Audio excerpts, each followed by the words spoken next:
মামুনির রান্নাঘর রেসিপি আপনাদেরকে আবারও অনেক অনেক স্বাগত। আজকে আবার একটা নতুন রেসিপি নিয়ে চলে এসেছি। প্রতিদিনের মতন পুরো ভিডিওটা আপনারা দেখবেন, আশা করছি আপনাদের খুবই ভালো লাগবে। আজকে আমি এই যে বাগান থেকে টাটকা কাঁচা লঙ্কা নিয়ে চলে এসেছি। এই টাটকা কাঁচা লঙ্কারই আজকে আচার বানাবো। পুরো ভিডিওটা আপনারা দেখতে থাকবেন। লঙ্কার আচারটা আমি কীভাবে বানাই চলুন তাহলে দেখে নিয়ে যাক। আর যে সকল বন্ধুরা আমার চ্যানেলে নতুন, অবশ্যই সাবস্ক্রাইব করে আমার পাশে থাকবেন। আর ভিডিওটা দেখার আগে যদি ভালো লাগে অবশ্যই একটা লাইক করে দেবেন। চলুন তাহলে লঙ্কাটাকে কেটে নেব। এখানে আমি 250 গ্রামের একটু বেশি লঙ্কা নিয়েছি। আর এই বোখাগুলো ছাড়িয়ে দিয়েছি।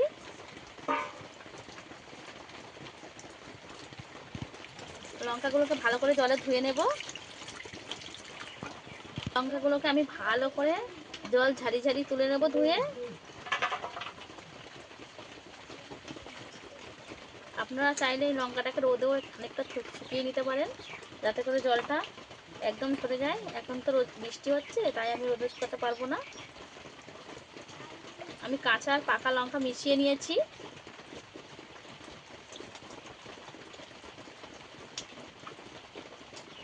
সুতির কাপড়টা দিয়ে লঙ্কাটাকে ভালো করে মুছে নেব, যাতে করে একদম না লঙ্কার গায়ে জল থাকে। এইরকম করে নিতে হবে।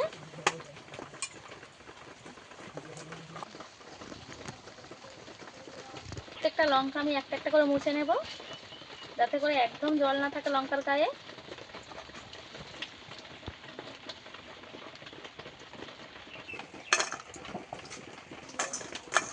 আমি সব লঙ্কাগুলো মুছে নেব। লঙ্কাটাকে আমি ভালোভাবে মুছে নিয়েছি।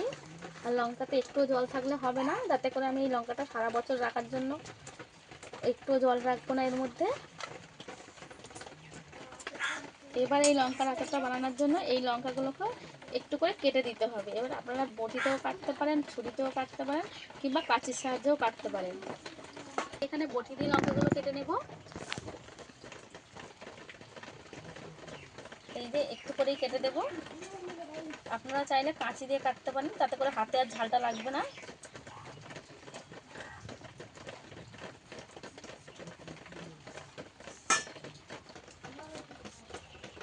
লঙ্কাগুলো অর্ধেকটা করে কেটে দিলেই হবে। এভাবে আমি সব লঙ্কাগুলো কেটে নেব। এই লঙ্কার আচারটা বানাতে একটু কষ্ট, এই লঙ্কাগুলো কেটে নিতেই যায়, কিন্তু এই লঙ্কার আচারটা খেতে কিন্তু দুর্দান্ত স্বাদের হয়। লঙ্কাগুলো সব আমার কাটা হয়ে গেছে। আমি কিন্তু লঙ্কাগুলো বেশি কাটিনি, একটু করে কেটে নিয়েছি শুধু। দুটো পাতিলেবু নিয়ে নিয়েছি, এর রস বের করে নেব। লেবু নিয়েছি আমি, এই যে রসটা বের করে নেব।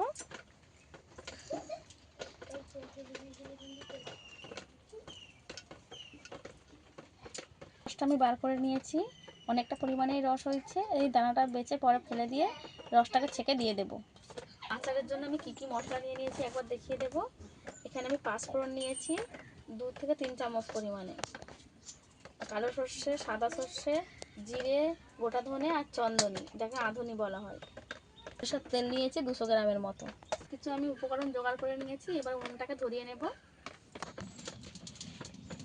আমি উনুনটাকে ধরিয়ে নিয়েছি, কড়া গরম করে নেব। গরম হয়ে গেছে, এবার সমস্ত মশলা আমি কড়াই দিয়ে দেব। ভালো করে এটাকে ভেজে নেব। একদম বেশি পুড়িয়ে ভাজবো না, হালকা করে ভেজে নেব।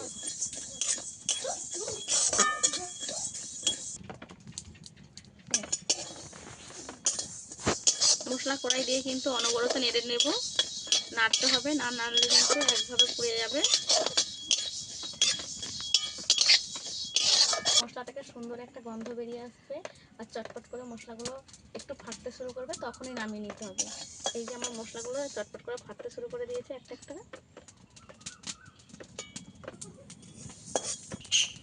এই যে 2-1টা করে ফাটতেছে, এখনই মশলাটাকে নামিয়ে নিতে হবে। এইভাবে ভেজে নিয়েছি, এখনো নামিয়ে নেওয়ার পরেও ছটকাচ্ছে। আমি সরষের তেল দিয়ে দেবো কড়ার মধ্যে। এখানে আমি 200 গ্রামের মতন সরষের তেল দিয়েছি। মশলাটাকে আমি ঠান্ডা করে নেব। ঠান্ডা করে নিয়ে আদা ভাঙা করে গুঁড়ো করে নিয়ে আসবো। তেলটাকে ভালো করে গরম করে নেব, একদম ধোঁয়াটা মতো করে। এখানে আমি মশলাটা গুঁড়ো করার জন্য নিয়ে নেব। এই মশলাটা আমি আদা ভাঙা করে নিয়ে চলে আসবো। এই যে আমি এইভাবে গুঁড়ো করে নিয়েছি আদা ভাঙা করে, এইভাবে আমার লাগবে মশলাটা। তেলটা আরও একটু গরম করে নেব, একদম এমনভাবে গরম করব যেন তেল থেকে ধোঁয়া ওঠে। নামিয়ে নেব। এই যে ধোঁয়া উঠে গেছে তেল থেকে, এইবারে বুঝতে হবে যে তেলটা রেডি হয়ে গেছে। এর মধ্যে লবণ দিয়ে দেবো 1 চামচ, 1 চামচ হলুদ গুঁড়ো, কেটে রাখা লঙ্কা,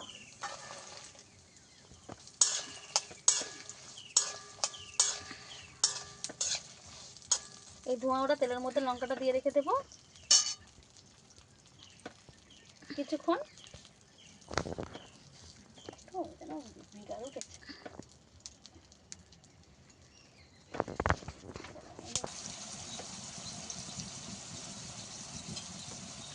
লঙ্কাটা কিছুক্ষণ তেলের মধ্যে রাখার পরে লঙ্কাটা এরকম হয়ে গেছে। লঙ্কা তেলের মধ্যে দেওয়ার সময় একটু সরে যেতে হবে, নইলে লঙ্কা ছেঁড়া করে যাওয়ার কারণেও লঙ্কার দানা ফাটতে পারে। লঙ্কাটা কিছুক্ষণ গরম তেলের মধ্যে একটু হতে দেব। তারপরে যে মশলাটা করে নিয়েছিলাম এই মশলাটা দিয়ে দেব 2 চামচ।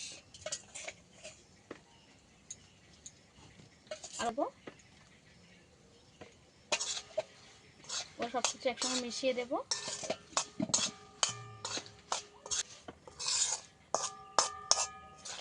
ভালো করে মিশিয়ে নিয়েছি। আগে থেকে যে লেবুর রসটা বাইর করে রেখেছিলাম সেটা দিয়ে দেব, ছেঁকে দেব। একটু ঠান্ডা হওয়ার পরেই আমি দিয়েছি, আপনারা চাইলে ভিনিগারও দিতে পারেন লেবুর রসের বদলে। সব কিছু ভালো করে মিশিয়ে দেব।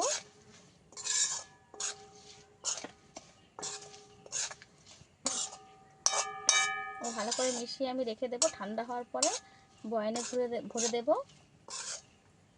আগে 1 চামচ লবণ দিয়েছিলাম, আর একটু লবণ দিয়ে দেব।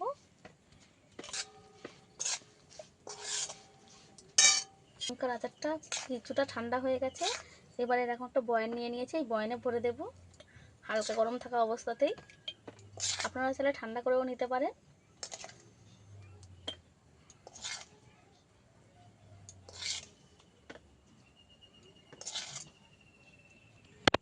লঙ্কাটা আমি ভরে নিয়েছি, ওপর থেকে অল্প একটু সরষের তেল দিয়ে দেব।